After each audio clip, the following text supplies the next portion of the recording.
folks, welcome to part 2 of Project Babitar, a Luthier's Lair production. Yes. Yeah, in part 1 that we got all the components done, we got the neck kind of assembled. In this part we're going to be getting the neck finished. That means including installing the frets, making sure everything's okay, and then we're going to get up to the point where we will do a first proper assembly on the base with the bridge pieces in position, and the bridge is separate saddles, so we'll get all the way up to that, and that should be fun, and that will tell us if the instrument is actually playable or not, or can be made to play, because when you initially assemble a guitar or a bass, there's stuff you need to do to get it playable, properly playable. Now let's see what happens. So, let's get cracking. So, I actually took the nut off the neck, put a shim in there to raise it up, hardwood shim, you know, just adjusting dimensions as I go, and that depth there is 20mm, which is just over 3/4 of an inch, so the neck's nice and thin now, and it has a C-shaped contour on it. Up here it's like 23.7mm, and then it slopes in a curve to fit the body there, of course.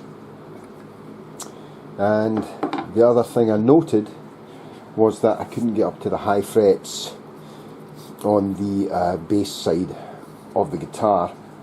So what I did is I took my angle grinder, and I'll show you here, with a sandpaper bit on it, a sandpaper disc on it, and I ground out a scallop in the back of the bass, and I'll show you that right now.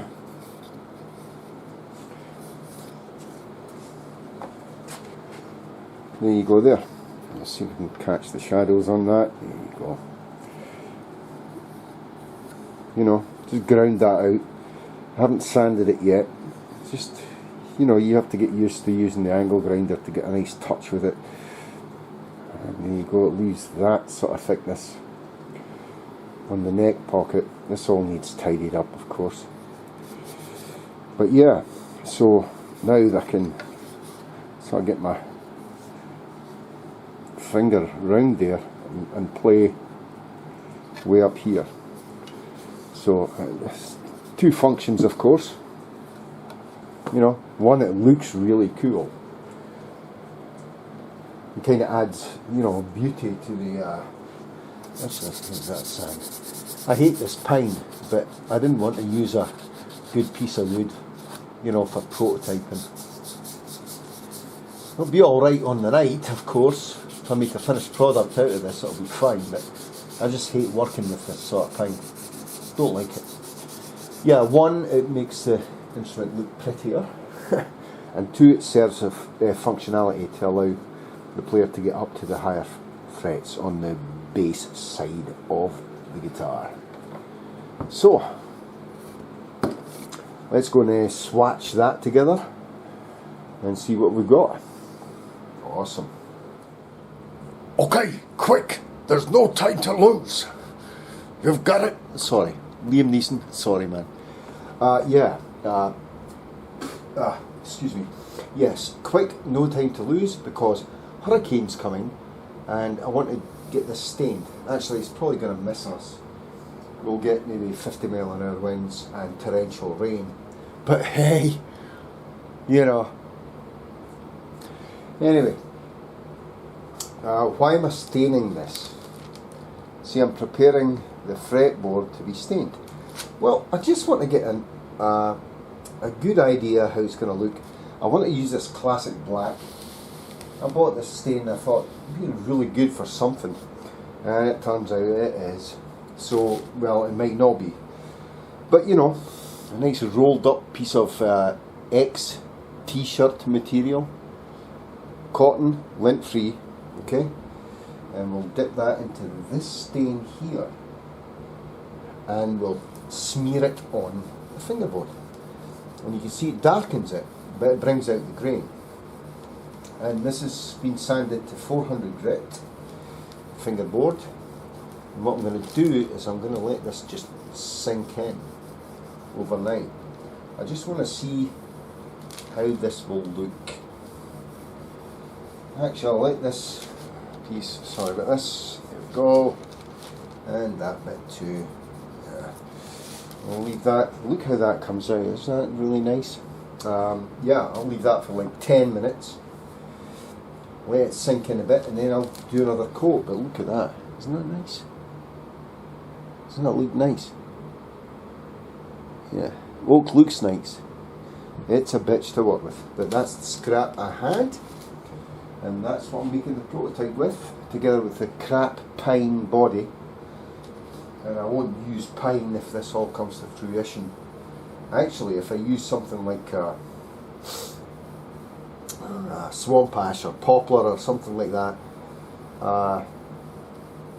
you know, it'd be much easier to machine on the body, that is. And don't worry about the abalone dot markers there, they won't be hurt.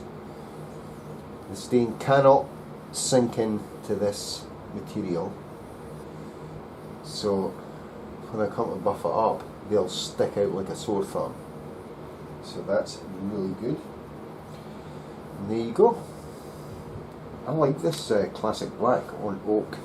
It's very good, it really sets it off. Now, actually I'm just going to let that dry for like 1 minute. Then and while I'm doing that, I'll discuss stuff, you know. And the stuff I've got to discuss is afterwards, you know, when this all dries, I'll put the dot markers in the top of the neck. I do want to do a reasonably good approximation of what the final product will be, because then, you know, I won't learn nothing, you know, if I don't. So yeah, just guide that down a little bit. Okay, that's roughly 30 seconds. I'm going to wipe this with a shop towel just to see if it's taking, and it is taking. Look, there is stuff coming off, but that is taking very nicely. And yes, I did fill the grain, by the way. So I'm sorry, I omitted to say that. I filled it with only 1 or 2 coats. I do want the grain to really stand out on this neck. On a production model, I'll fill it even more. But look, see, polishing up these abalone dot markers, and they are sparkling. See that? Yes. Yeah, they're sparkling. So it doesn't go into that, so don't worry about it. Crap tape job, never mind. It is a prototype. I'm not going to spend too much time on this, but the neck is, to me, is the most important part of this. It's got to play well, you know. The body, fine.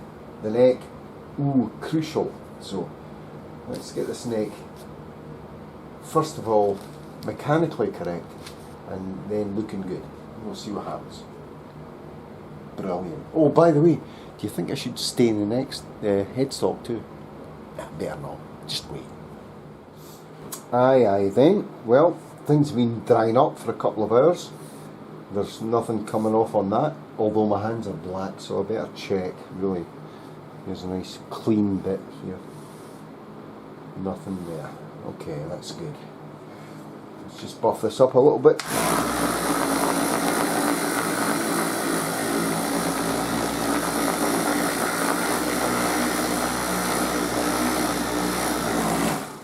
Okay, that's fine. Yeah, no problem. Okay, so I wanted to see the delineation this stain has with the oak neck. It's an oak fretboard and an oak neck. As you can see, it's very stark, the grain pattern in oak, and I really love it. It's very striking. I've got a piece of wood here because I'm going to turn this that way, and that'll support that and it won't fall down, hopefully. Anyway, there you go. And there's the delineation of colour. That's quite fantastic, isn't it? It is quite fantastic. You picking that up? Are we picking it up? Yeah, you can see the delineation there. It's very nice delineation of colour. And of course on this side I'll be putting the better swap the bit of wood around there. There we go. I'll be putting the dot markers on here in the frets, and I'll make them white dot markers. So yeah, I wonder what colour I should stain the neck itself. But anyway, that's by the by. It is a prototype. I just wanted to check out various colours, various things. I want to make it as attractive as possible. I might even sell it as a kit or something like that, you know. Push comes to shove. If everything goes okay and it proves out in the end, then we're good. Why have I got my Hosco out here? This is Hosco fret clearing file, or saw actually. That's just to get the remaining pieces of gunk and dye out of there. Just make sure the fret channels are clear. It's the exact. This is a 0.5mm thick blade in here, and I used 0.6mm for the actual fret cuts themselves, which is about right. So that goes through there very nice, and any material left in there when I put the frets in is going to help bind the frets anyway. I don't usually glue frets in.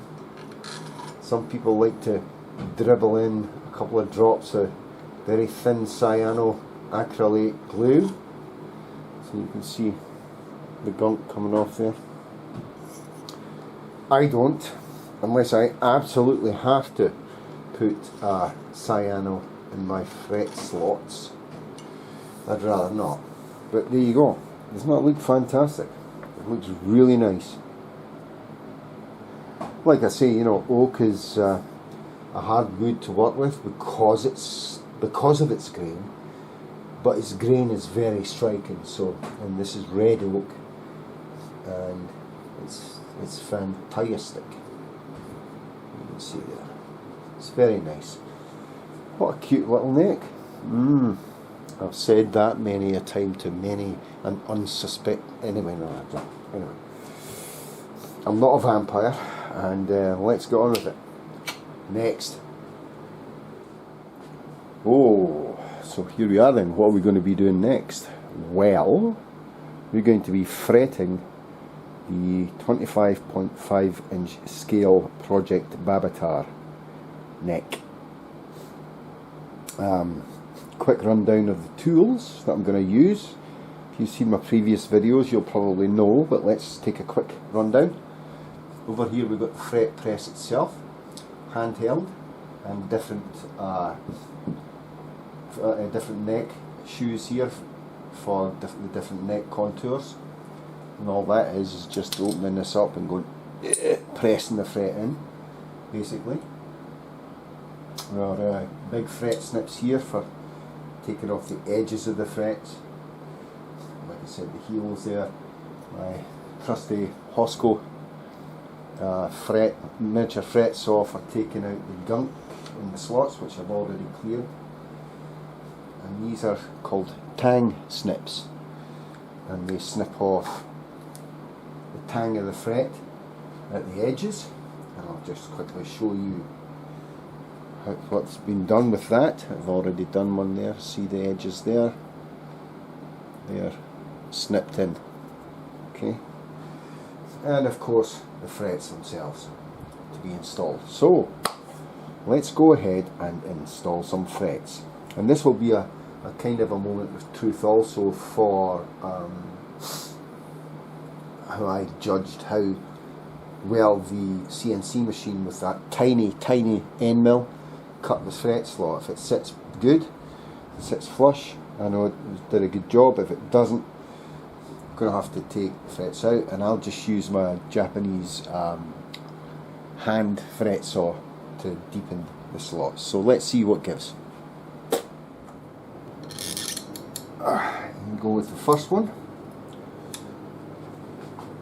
It's pretty damn good.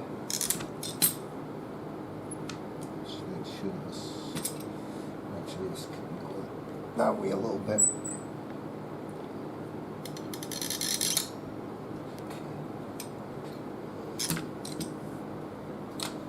Let's see. Yep, it's pretty flat. That's completely flush. Tang's at the correct depth, as you can see. It's perfect. That's good. I'm glad. I really am very relieved that my calcs were correct to that degree. Here's the hard part. This is really hard part, situating the thing. It's actually better if I just get a soft rubber faced mallet and just tack it in both sides, so it's sort of holding while I position the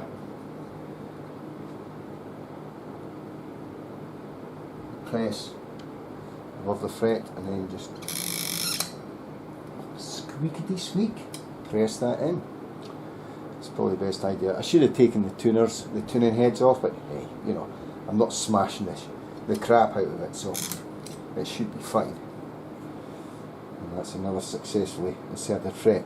Like I said, I don't like to use CA glue on the fret slots unless I absolutely have to. So we're just going to go ahead and install them all and see what we get. Cool.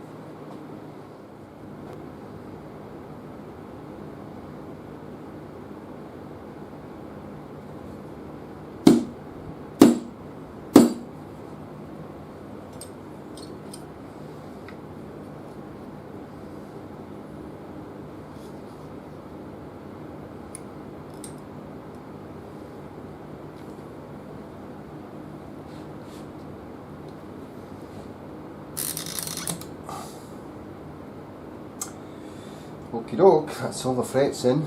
It took about, 20 minutes. You be careful, very careful, make sure the caul here is even on both sides, and you don't want to damage the fingerboard, and they're all in. Let me quickly just look down the shaft here. I might get in your way. Oh my god, they're all even. They're all even. There you go there. Let's see if we can get that in shot properly. Is it that angle? I don't know. Whatever. But yeah, I anticipate a little bit of levelling and polishing to do, of course, as usual. But there we have it. It's done. Yes, indeed. Lovely. And of course, from now we need to trim them. And I'll let them sit for a while and then trim them so that they can just, you know, sit and bed in there. I don't want to start using a lot of force to snip the ends right now. You know, while they've just been newly pressed in. I'll let the wood relax for a bit, and then I'll start trimming them off with this puppy. Yes, just bend it down, snippety snip. Snip, snip, and Bob's your auntie, of course. And I'm sorry, that was a really distasteful joke in this day and age. Just old habits die hard. There you go. Beautiful. On to the next. Well, that's about it for part 2. Thanks for joining me. This nice, very short 25.5 inch scale bass guitar. Got right up to first installation of stuff, stress testing it. It was really good. I'm quite happy with the way it's turning out so far. Hopefully in part 3 we will make the adjustments that I feel are necessary to the bass before I start, you know, actually finishing it. We'll also, you know, we'll get the electronics in there and stuff, and the pickups, make sure everything's working, then we'll take it apart completely again, and we'll put some sort of finish on it. And I know it's just a prototype, but I'm going to play around with some finishes, and gives me an opportunity to try things that I would normally try on production basis. So, until then, as usual, stay safe, take care, be good, and I'll catch you next time. Thanks for watching, folks. Cheers. Bye-bye.